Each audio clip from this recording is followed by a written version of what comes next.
we always have a choice, but I think but it sure is a lot harder when you're in that space. Once you're triggered, there's not a lot of reasoning left because the amygdala just doesn't do that. That part of us just doesn't do that. All right, so what's the addictive part of that, though?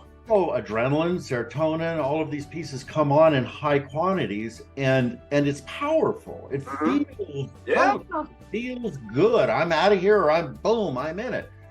Or we're either going to run our asses off, or we're going to kill someone, or in the case of freeze, we might just be like, I don't know what to do, but I'm. Hello and welcome to another episode of Rich in Relationship, and I am with my new friend, Brook Olsen, who is the founder and director of the High Conflict, the High Conflict, I can't read my own handwriting. It's please fill me in. The High Conflict Diversion Program. Diversion, it's that word diversion, the High Conflict Diversion Program. We're going to find out. What does it mean to be diverted from high conflict? He's also the author of an amazing book, The Black Hole of High Conflict, which I was saying to him before we started the show is like this perfect name. When people get into high conflict, it just seems to suck you in and destroy, like a black hole. It compresses and destroys everything, and you can't pull out of it. It's like when you get into high conflict, it feels like you'll never get, unless somebody brings in, a warp engine. It seems like you'll never, like all those movies, The Black Hole and all that, you just can't pull out of it. All right, so enough of my metaphorical speech. How are you, Brook? I'm doing really well this morning, Rich. Thanks for having me. Yeah, and it's a pleasure to have you. And I'm going to ask you the question that I like to ask everyone in the beginning of the show, which is, how did your heart lead you to tackle the problem of the black hole of high conflict? Well, I think that's a long, short question to answer. The piece, I think, for me started through my own experience of a high conflict divorce. And I've always wanted to do coaching work, and I've had a propensity to be able to mentor and do that throughout my life. But about 22 years ago or so, I had a high conflict divorce, and it was painful. And I had a good team around me. I had a good attorney. I had a good counselor that gave me some good principles to start and to begin to understand the psychology of how people got into these high conflict pieces. And as I started to explore that, I also started to think about my own experience as a kid, because I went through this as a child as well. So as I was able to reflect on the two ends and the generational dysfunction that happens within that, I was really drawn to get into the depth of understanding the psychology and the repetitive nature of this stuff, so I could help parents break the cycle, break the generational cycle, break the cycle within their own families, and really help children get out of the middle of this stuff. And what I discovered through my experience and my education around this was that typically there's a personality type that comes in and latches on and keeps this going. That's not always the case, but more than often it is. And that if I can teach one parent the skill sets that we teach in my program, that's all it takes. And we teach a parallel parenting style, which means what the other parent does doesn't matter here. We're not going to get in. We're not going to try to control them, and we're not going to let them control how we do it. We're just going to be the best damn parents that we can be, understand what that means, and then be able to have skill sets to disengage from the conflict that the other parent has a tendency to bring forward, that keeps this black hole drawing that gravitational pull into the conflict. I love it. And I am I'm fascinated by that you teach a parallel parenting style. And for you listeners, this is coach jargon. We'll probably break that down for you. Some of you may know, some of you may have some idea. We'll break it down for you. But before we get there, The topic for today, we actually framed it differently, but I really like the name of your institute. It's the topic is, how do we divert ourselves from high conflict, given that it does feel like a black hole? Yeah, and I chose diversion specifically because through the court systems, they're often telling people that are in addiction programs to get into a diversion program of sorts. And as I started to explain this, the continuation of conflict in these high conflict pieces can actually be addictive. And understanding the addictive nature of it, the propensity for us in our nervous systems to want to defend, to want to engage, and not be conscious of the pull that is bringing us into that conflict, is actually the avenue out.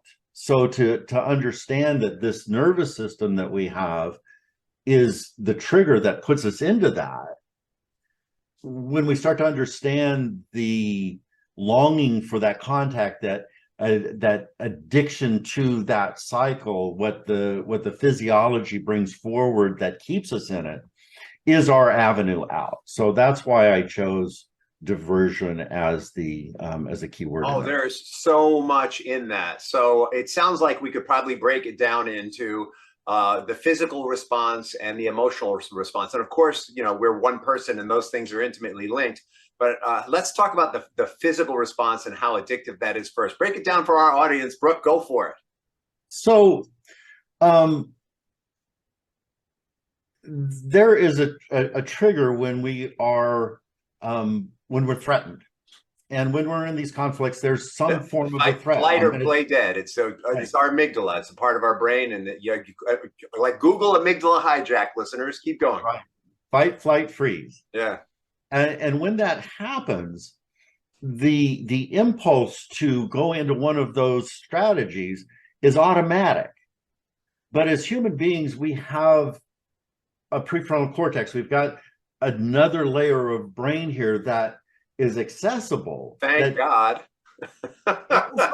Sometimes it can be maladaptive, but frequently, this is what we're aiming at. And when, like you said, Rich, when that amygdala gets hijacked, we're kind of out of choice. We're in that boom. So well, we always have a choice, but I think it sure is a lot harder when you're in that space. Once you're triggered, there's not a lot of reasoning left, because the amygdala just doesn't do that. That part of us just doesn't do that. All right. So what's the addictive part of that, though? Oh, adrenaline, serotonin, all of these pieces come on in high quantities, and it's powerful. It feels good. I'm out of here, or I'm in it. Or we're either going to run our asses off, or we're going to kill someone, or in the case of freeze, we might just be like, I don't know what to do, but I'm locked. And all that is the notion that the circuit breaker has gone off and I am in overwhelm and I can't do anything. I'm just in that frozen state. And it's actually a high level of engagement in the nervous system. It's an overrev. Mm-hmm. And that's a natural instinct, and maybe even necessary, though we hope less than it once was. But how did we become addicted to the adrenaline? Well, typically we've been in these relationships with these people for periods of time. And that responsiveness, it's like, this is all I know how to do, and this is what I do. And the observer self, the piece that is needed to come into the prefrontal cortex and come into choice, hasn't been exercised. That circuitry isn't there. And this is just what we do. This is what we learn. This is how we did it. And typically it's what our parents did. This is what was mirrored to us and taught to us generationally through this. So what I try to teach the people that are in my program is how to come out of this hijacked amygdala and get into the prefrontal cortex of choice. And it requires a moment of slowing things down, because the two are mutually exclusive. They cannot be in coexistence. We have to turn off one to get into the other. And what that requires is an awareness that I'm in it. Mm-hmm. And so many people don't have that somatic awareness of my heart rate's up, my respiration's up, I'm checking out, I'm in a different state. And awareness of that state is actually our window back in to the cognitive process and choice. I totally get that, and I think our listeners do, and I think I just want to piggyback on that a little. That I think there's also a cultural. I love, by the way, I love that you reference genealogy and genetic and possibly learned behaviors, because I think there's so much of that we don't, that as we acknowledge it, we start to see, oh yeah, this is stuff that I grew up with, and that I don't have to have that, and I don't have to pass it on. Number one, really important observation. But also, I think there's like in the wider culture, there's at least here in Estados Unidos, in the United States of America, there are a lot of our conditioning is when the going gets tough, the tough gets going. When you fall off the saddle, you get back on. And there's not a lot of room for experiencing loss or sadness or hurt, and so for many men, and I think more and more for women too in our culture, it's becoming preferable to feel angry, because that feels like when you're angry, you may at least you can win and do something. When you feel hurt, you just feel like, oh God, it's already over. And there is value in having those feelings. If we don't have the hurt and the sadness, we can't connect empathetically with other people. So there's the overarching cultural value of, it's better to get in some piss and vinegar and plow through it than to experience hurt, sadness, and possibly connection to your partner. And that in itself reinforces this behavior, which if you were actually in a situation that required survival might be good, but fighting with your partner probably isn't that, though sometimes it is. Well, I think what you're talking about, Rich, here to a large extent, when we have those anger outbursts, there's a cathartic component to it. And that catharsis feels good. It's like, I got this out of me. And there's this place where things start to settle. The problem with that cathartic response, going through that anger process and blowing that up, is, I think, twofold. One, it reinforces the cycle internally. So that's that place of addiction. That's that place where it feels empowering. Yeah, there's a. And I want to feel powerful. I don't want to feel that other stuff. So, and I love feeling powerful. And in fact, I've known people who created problems just so they could put them out. Firefighters, they might even do it. They might do it in their marriage. They might do it at work. So yes, I get it. You're right. Empowering and addictive. All right. So we understand the physical and now some of the emotional addiction. How in your program, how do we divert that cycle? And it sounds like the first step is awareness. The first step is awareness. No, it's almost awareness. The first step for me is education. Got it. The first piece is what is this mechanism, this neurological mechanism that's firing, and what does it feel like?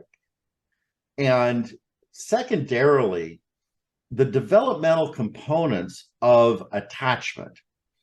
So when we're working with personality disorders, like we have a lot of in the high conflict couples, usually there's one that is either in that arena or pushing over the threshold of that if we understand the developmental pieces of the attachment styles of the people that are involved, both the people that I'm working with and the other person, then they can start to understand how we got here. That's the developmental piece. That's the place where, we're talking about the epigenetic components of relationship and how they move down the line, both within our family of origin and that of the other. So I want to have them have that education there. And then the physical components that research has told us about the brain in these types of personalities and where they are underdeveloped and in dysfunction.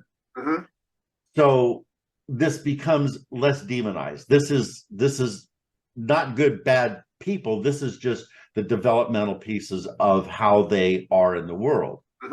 So to get them in a place where they don't take it personally, there's more empathy to it, there's more compassion to it.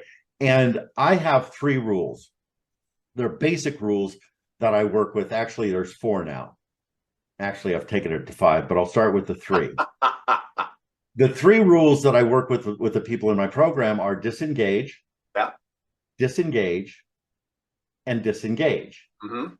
And they're not repetitive. They're just kind of a laddering of a white knuckle, a little more competency, and a natural movement toward I don't do it. Mm-hmm. So awareness, acceptance, approval.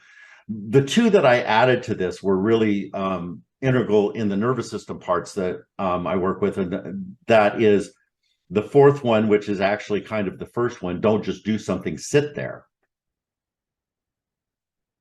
If you could do that, you allow this cycle that's happening with the amygdala being hijacked to come into a more conscious state, settle in before I make a movement, and probably I don't need to make a movement. And the 5th one is orientation. And orientation also has to do with the nervous system settling. Where am I right now, and what is really the threat? And for most people, at any given moment, at any point in time in their life, even when they're in that triggered moment, there's not an imminent threat. There's nothing here that I have to do right now. 9 times out of 10. Right. maybe 99 out of 100, even if we're lucky. Right. So if I can get them thinking in these terms, then we're back into the nervous system. And then understanding how the nervous system works, understanding that we can actually change the brain, that there's neuroplasticity there, and that we can change the way that we think, and we can change those patternings and have pre-programmed solutions. So when this stuff comes up, I'm not knocked off. I'm not in that place of abandoning myself and going into that black hole, and that I can start to solve my problems better, and I can be more present for my children in that. And I think that that's the key here, is that parenting component. I'm actually curious about something. How would you propose, or how do you in your program, is a better question, how do you in your program help people to deal with the triggering emotion? Let me frame that for the audience. Right. So what we're talking about here, folks, is not a normal trigger, or something happens and you go from maybe to 0 to 3, but what we're talking about, somebody says something to you and all of a sudden you feel an emotion that's way out of proportion to what they've said. So we're talking, and that's really what happens with couples is they're masters of finding those spots and saying that thing that they know is going to, the reaction will be 3, it'll be 10, and that's how these high conflict exchanges start and continue. So what I'm asking here is, in your program, how do you help them have a 3 instead of a 10? So it's a process, and it's a process for all of us. You're talking about relationship, and this stuff happens in relationship all the time. And as that occurs, there's this, you just said something to me that really hurt me. I'm sorry, I didn't mean to. And I know you're demonstrating, forgive me. Right. And in that moment, I have a story that goes off in my head that is on purpose, and they are doing something to me rather than they're having an experience that's set them off in that process, that I have to come back into and go, okay, that's my story. This isn't personal. What's going on for me? So bringing it back to me all of the time. So when I can do that, then I am not pushing that other person to make correction. I'm doing an internal correction. Got it. So how do I bring that back in is that moment of, I am livid about something that you just did, and my nervous system's on fire, and I want to address that. So what I'm going to do is my first piece, don't just do something, sit there. I'm just going to sit down, and I'm going to be in that violent sensation that's in my body that wants resolution. and learn how not to engage with it. So the first disengagement is my internal disengagement, but I've got to be willing to hold that potency of that fight or that flight piece until it subsides. And that may be seconds, that might be minutes, that might be hours, but not to step in to that engagement. So it's a somatic awareness. It's a somatic awareness of something's happening in here. My breath's up, my heart rate's up, my muscles are firing, and there's nothing to do here. So it Because sounds, if I make that movement, it's going to be a wrong move. so it sounds like what we're talking about is conscious recognition of an unconscious reaction and making a conscious decision that I'm not going to roll with this reaction in this moment. And of course, that takes some awareness and some time to develop. Right. It doesn't happen overnight. And what I recommend to a lot of my people is, find some level of meditation that can help you facilitate that on a regular basis. No, the brain studies, folks, the brain studies show that mindfulness, meditation, and prayer all fire up that part of your brain that's not your amygdala, that is capable of intervening. Actually, the studies show that if you do that regularly, 10 to 20 minutes a day, 4 or 5 days a week, somewhere in there, your amygdala actually shrinks and your cerebral cortex actually grows. Like, that's freaking wild. This is awesome stuff. I wish we had more time. Brook, I know people are going to want to find you and your program. Why don't you share with our audience how they can? And of course, everything's going to be in the notes. So our website is highconflict.net. Really simple. If people want to reach out to me directly, they can email me directly at info@highconflict.net. We've got a lot of material. We teach classes for people that are in high conflict cycles with their exes. We have a coaching program. I coach people through the early stages of their separation into places where they've been in high conflict for years and help them try to find a way to extract it. I work with attorneys and therapists in these arenas as well. We have an ongoing podcast that you can find. Great. And what's the name of the podcast? The name of the podcast is the High Conflict Co-Parenting Podcast. Perfect. And it's available on all the podcast stations that you follow. Excellent. I have so enjoyed meeting you and getting to know you a little bit here on the podcast. Thank you so much for coming aboard. And I have a question that I ask pretty much everyone, unless I forget, at the end of the podcast. And that is, what is the legacy that you personally want to leave behind? I'm actually in the process of that. I mean, I've spent the last 20 years or so really working on this and developing these programs. I want people to be able to take the products or the processes that I've developed and take them out and help other people not get stuck in this. So I've got some people that I'm training as coaches. I've got people that I've trained as teachers for this program. And I'm in the process of developing stuff that people can just come in and grab. But the legacy that I want to leave behind is one of a more engaged, conscious parents that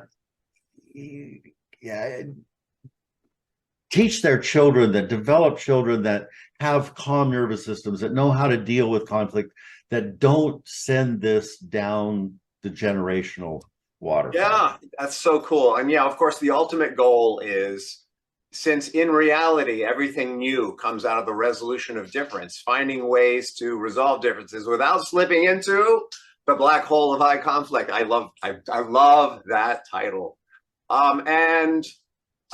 Is there anything I want to add to this? Yeah, I feel like the work that you're doing is highly impactful. And of course, my heart is with you. I'm very invested in this mission of a next generation that knows how to have creative and constructive relationships without slipping into these unnecessary negative behaviors that we've inherited from our parents, grandparents, and so on and so forth. I so appreciate you and what you're doing. And I think the last thing I want to say is what's really cool about what we've been talking about is that we do have a choice what part of our brain we hang out in. I mean, when we're in the amygdala, that choice is maybe really fuzzy and really way out there. But the more we remember that we have a choice, the less we get sucked into the black hole of high conflict. And what's cool about that is there's an implication that we are not our brains, we are not our bodies. And that's something, I just think that's wild, right? Like, you know, that we are more than that. We can transcend the what appear to be physical limitations, at least in regard to conflict. Thank you so much.